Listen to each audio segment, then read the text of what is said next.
انبیاء کے ساتھ کتابیں، آخری نبی اللہ کے محبوب صلی اللہ تعالی علیہ وسلم، اور آخری کتاب کلام اللہ قرآن مجید، یہ تحریف سے پاک ہے۔ قرآن کس کا کلام ہے پہلے یہ پتہ ہونا چاہیے۔ قرآن کا تعارف قرآن کی زبانی جتنا سورہ شعراء میں ہے کہیں بھی نہیں۔ مختلف جگہ قرآن عربی لقوم یعلمون انا انزلناہ فی لیلۃ القدر لا یاتیہ الباطل من بین یدیہ ولا من خلفہ تنزیل من حکیم حمید، یہ مختلف جگہ پر قرآن کا تعارف ہے۔ لیکن مجھے سورہ شعراء میں جو قرآن کا تعارف ملا ہے ایک ہی جگہ، وہ پورے قرآن میں ایسا اور کہیں نہیں۔ یہ میرا دعویٰ نہیں، یہ میری اپنی جستجو کے مطابق میری بات ہے، ہو سکتا ہے اس سے بھی بہتر کہیں قرآن میں آیا ہو۔ یہ کس کا کلام ہے؟ پہلا سوال یہ کہ یہ بھائی کس نے بھیجا ہے، یہ پہلا سوال۔ تو اس کا جواب ہے وَإِنَّهُ لَتَنزِيلُ رَبِّ الْعَالَمِينَ۔ انہو کہ تمہارا شک دور کرنا چاہتا ہوں کہ یہ بغیر شک و شبہ کے آسمان والے کا اتارا ہوا کلام ہے۔ اور رب العالمین کے ساتھ کلام والے کی ہیبت کو ذکر کیا گیا ہے کہ کلام والے کی ہیبت نہ ہو تو کلام کی ہیبت کیسے ہوگی؟ جب وہ کہنے والے کو نہیں جانتا تو اس کے کہے کو کیسے جانے گا؟ جب وہ حاکم کو نہیں جانتا تو حکم کو کیسے جانے گا؟ حاکم کی عظمت حکم کی عظمت پیدا کرتی ہے۔ میرا بھائی تھا نشتر کالج میں کارڈیالوجی کے وارڈ میں سیکھ رہا تھا۔ دو تین ڈاکٹر نوجوان بڑے خوبصورت لمبے چوڑے سب کے اونچے اونچے قد آپس میں باتیں کر رہے تھے۔ ایک چھوٹے سے قد کا آدمی آیا، بے روبا سا، میرے نزدیک وہ انتہائی بے روبا آدمی تھا، اور تینوں ایسے ہو گئے ایسے ہو گئے۔ تو مجھے خیال آیا یہ ضرور ان کا ہیڈ آف دا ڈپارٹمنٹ، ورنہ ان تو ویک کے بندہ ویسے ہی آ کے تھپڑ مارا انہوں نے دل نہیں کرنا۔ تو جب وہ چلا گیا تو میں نے طاہر سے پوچھا یہ تمہارا ہیڈ آف دا ڈپارٹمنٹ؟ کہنے لگے ہاں۔ یہ ہے کہ میں نہیں جانتا تو میں کہہ رہا ہوں پتہ نہیں چپڑا سی کتوں اندر آ گیا، اور وہ جانتے ہیں تو وہ ہل گئے۔ جتنا ہم لوگوں کی عظمتوں کو جانتے ہیں اتنا اللہ کو جانتے تو قرآن ہمارے دل کے اندر اتر جاتا۔ حاکم کی عظمت کے بغیر حکم کی عظمت نہیں تو وَإِنَّهُ لَتَنزِيلُ رَبِّ الْعَالَمِينَ الحمد للہ رب العالمین وقضی بینہم بالحق وقیل الحمد للہ رب العالمین۔ یہ رب العالمین کا کلام ہے، کل کائنات کا شہنشاہ، جس کا علم کامل ہے۔ یعلم ما یلج فی الارض وما یخرج منها وما ینزل من السماء وما یعرج فیہا، کائنات کا ذرہ ذرہ جس کے سامنے کھلا ہوا ہے، یہ اس رب کا کلام ہے۔ اس کی طاقت کیسی ہے؟ ان القوۃ للہ جمیعا، پوری طاقتوں کا مالک۔ اس کا ملک کیسا ہے؟ قل ان الامر کلہ للہ، اس کی طاقت، اس کے ملک، اس کی قدرت کیسی ہے، اس کی بادشاہی کیسی ہے؟ قل اللہم مالک الملک۔ اس کی تدبیر کیسی ہے؟ یدبر الامر من السماء الی الارض۔ اس کا انتظام کیسا ہے؟ لا تاخذہ لا یعودہ حفظہما، نظام چلاتا کیسے ہے؟ لا تاخذہ سنۃ ولا نوم، ہر ایک پر اس کی نظر کیسی ہے؟ لا یعزب عن ربک من مثقال ذرہ، اندھیرے میں اجالے میں کوئی فرق تو نہیں پڑتا؟ تو نہیں، سواء منکم من اسر القول ومن جہر بہ ومن هو مستخف باللیل وسارب بالنہار۔ تو وہ ایک ہی وقت میں ساری کائنات پر ایسا حاوی ہے کہ نہ غافل ہے، نہ جاہل ہے، نہ ظالم ہے، ظلم سے پاک ہے، جہل سے پاک ہے، غفلت سے پاک ہے۔ فَإِنَّهُ يَعْلَمُ السِّرَّ وَأَخْفَى، اتنا علم کامل ہے کہ زور سے بولو تو سنتا ہے، آہستہ بولو تو سنتا ہے، ہونٹ بند کر کے بولو اسے بھی سنتا ہے۔ میں نے ہونٹ بند کیے، میں نے کچھ کہا، میرے کانوں نے نہیں سنا، اللہ کہتا میں نے سنا ہے۔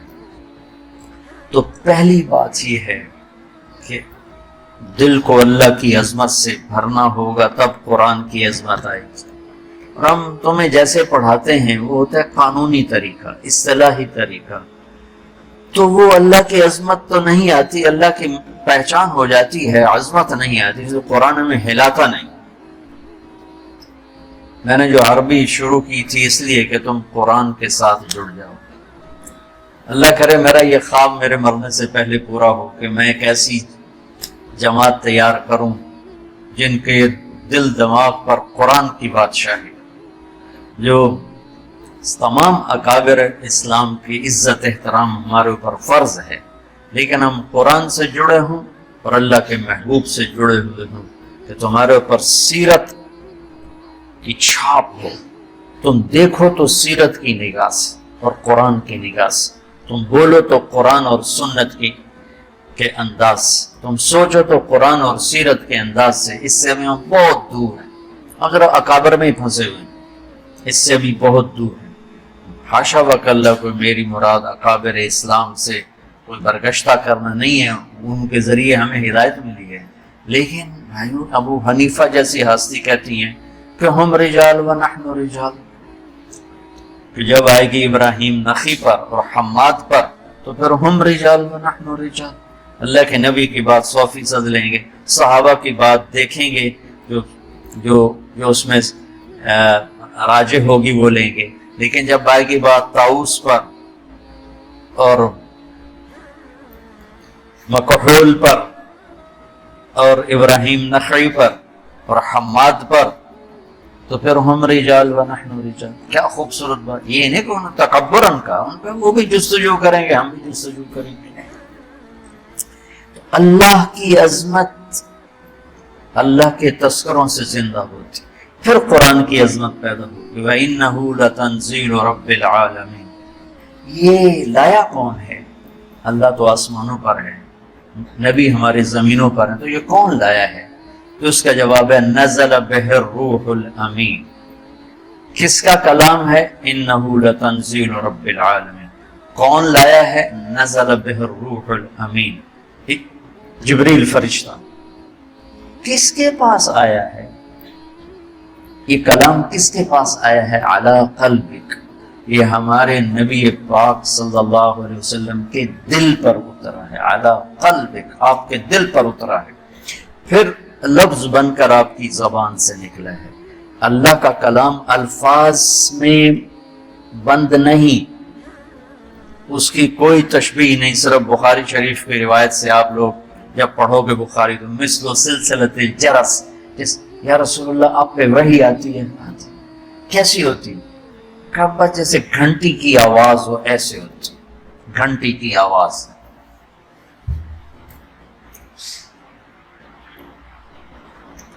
پھر جب آپ ہوش میں آتے ہیں تو وہ الفاظ بن کر زبان پہ آتے ہیں۔ یہ اللہ کی زبان سے تورات نہیں نکلی، اللہ کی زبان سے زبور نہیں نکلی، اللہ کی زبان سے انجیل نہیں نکلی، آسمان پہ لکھوائی گئی کتابیں اور اتار دی گئی۔ کلام وہ ہوتا ہے جو زبان سے ادا ہو۔ قرآن میرے رب کی زبان سے نکلا ہوا کلام ہے، اور کائنات کے بنانے سے 2000 سال پہلے نے پورے قرآن کی تلاوت فرمائی، پورے قرآن کی تلاوت فرمائی۔ سبحان اللہ، پتہ نہیں کیا وہ انشاءاللہ جنت میں سنیں گے، اللہ ایمان کے ساتھ لے جائے تو جنت کی سب سے بڑی نعمت وہ اللہ کا دیدار ہے اور اللہ کے زبان سے اس کے کلام کا سننا ہے۔ جب جنت کی حوریں بھی گانا سنائیں گی، ساتھ ساتھ ساز بجے گا، جنت کے درخت ساز بنے گے۔ پھر داؤد علیہ السلام سنائیں گے تو جنت کے ساز درخت ساز بن کے بجیں گے۔ ہمارے نبی سنائیں گے تو جنت کے درخت ساز بن کے بجیں گے۔ جب اللہ پردہ ہٹائے گا، اپنا دیدار کرائے گا، اپنا کلام سنائے گا، پھر درخت بھی سنیں گے، نہریں بھی سنیں گی، دریا بھی سنیں گے، پتا بھی سنے گا، تنکا بھی سنے گا، جانور بھی سنے گا، پرندہ بھی سنے گا، اور آپ بھی سنیں گے۔ ایمان والے بھی سنیں گے، ایمان والیاں بھی سنیں گے۔ تو اس میں ایسے گم ہوں گے کہ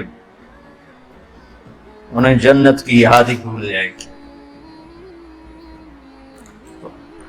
تو تورات زبان سے نہیں نکلی، انجیل زبان سے نہیں، زبور زبان سے نہیں، لکھوائی گئی، اس سے تو وہ تبدیل ہو گئی۔